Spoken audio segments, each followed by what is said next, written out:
What's up, everybody? Welcome to Podcast Now. I'm Alex, and in this video, I want to talk about my excitement for Star Wars Jedi Survivor. We're under a week away. As the days go on, I continue to get more and more excited, so I kind of just wanted to let it all out. I've been talking about different theories and kind of reporting the news of the file size and stuff. Really, over the next couple days, maybe a review embargo should probably go live for this game, right? At the time I'm recording this, I don't have a copy. It's possible I get it early, but it's definitely not like 100%, or I would even say likely. But this game has just really risen up my bar or my list. I made a list going into this year of every game I was excited for, and I think this was already at number 3 or so. Right now it's number 1. I mean, yes, it's the next game that's releasing for sure, but I am really excited to see what they can do. Fallen Order, I believe, was a really great game. Now, we actually looked at the review scores, right? We went back in time to see what people were saying of the game. I think it's probably aged well. I think more people look back at it better now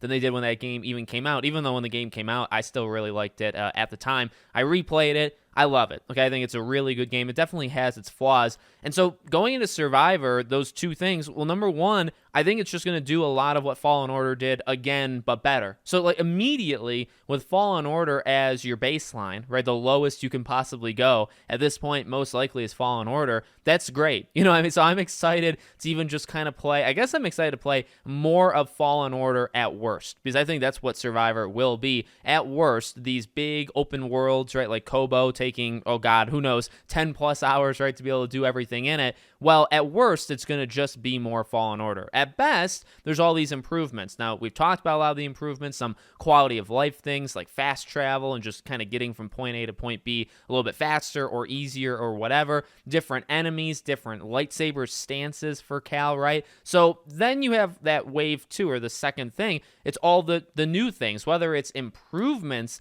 on the base formula of Jedi Fallen Order. But I've talked about it quite a bit. I think there's going to be a couple massive things that we don't see coming. Now, like Coruscant, I actually kind of would have preferred they didn't show, and they've even talked about it a little bit as well. I would have actually preferred you kind of not do that, because I think that would have been, Coruscant is such a incredible planet. It's so iconic. It has that nostalgia. I think that would have been a pretty good one to not have known ahead of time that. Now, we don't know if we'll be able, and it probably seems like we won't.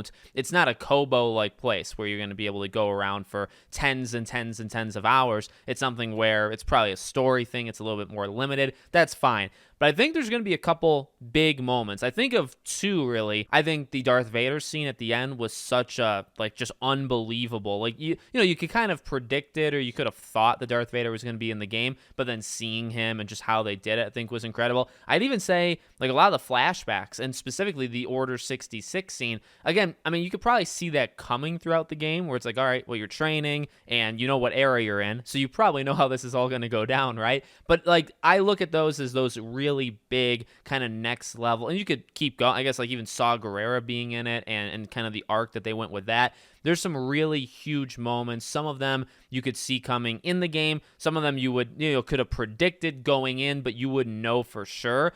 I think that's going to be similar with Survivor. I think there's going to be big moments in this game that you may predict, right? We've talked about, or I predicted, maybe Seer or Grease. Maybe one of them dies in the game. I can predict that all I want, but seeing their journey and then seeing, if they do kill one of them off and then the actual death scene, that's just so different, right? You can say it all you want, but then seeing it something more. So I think you're going to get some of those. And I guess Coruscant is kind of one of those, right? Going to a planet that's just so iconic, maybe seeing another character, maybe a Darth Maul or the Emperor, whatever, whatever they want to do has to make sense for, I'm not saying just do whatever just to do it, has to make sense in context, but I do think there's going to be a couple, maybe 2 or 3 kind of next level moments where you're holy dear God, they actually, they went there. On top of what we already know, seeing droids, battle droids have always been some of my, I don't even know what you want to call it, class. They're one of my favorite classes of characters in all of Star Wars. I mean, General Grievous is my favorite character, period, in Star Wars. So,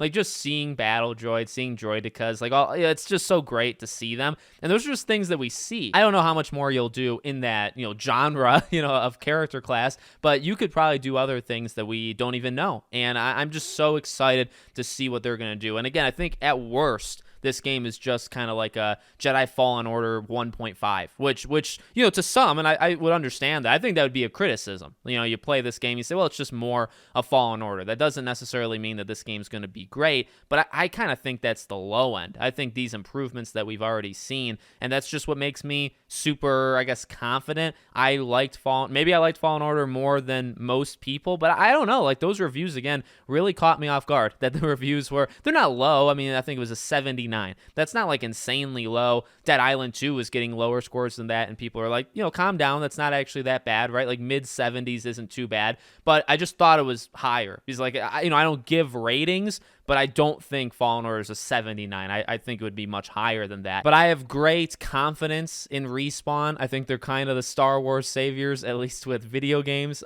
even though I kind of liked the Battlefront games as well. I think they know what they're doing. I can't wait for this game. Classic Alex. I guess I can't wait to see how this ends, and so they could set up a third game. He's like, I never stay in the present. I always go to the future. I think we will. I mean, we'll get a trilogy. So I do think that this is just part 2 of a 3-part saga, but I'm so excited. So hopefully it's a Game of the Year contender. I mean, I don't want to put too many high expectations on this game, but I think this game could challenge and be one of the best games, at least right now, like where we're at. I think this game could be one of the better games that have come out in the first 4 months of the year. And if it's not, that to me, that'll be a disappointment, I guess, because that's kind of where I've put my expectations. So let me know what you guys think in the comments. Again, I've been covering this. I've made, like 15 plus videos on this game. I'll be making many more. If I get the review, if I play it early, you'll see that. If I don't, I'll be playing it Friday, and we'll do loads of videos once I get going. Thank you for watching, and I'll see you all on the next one.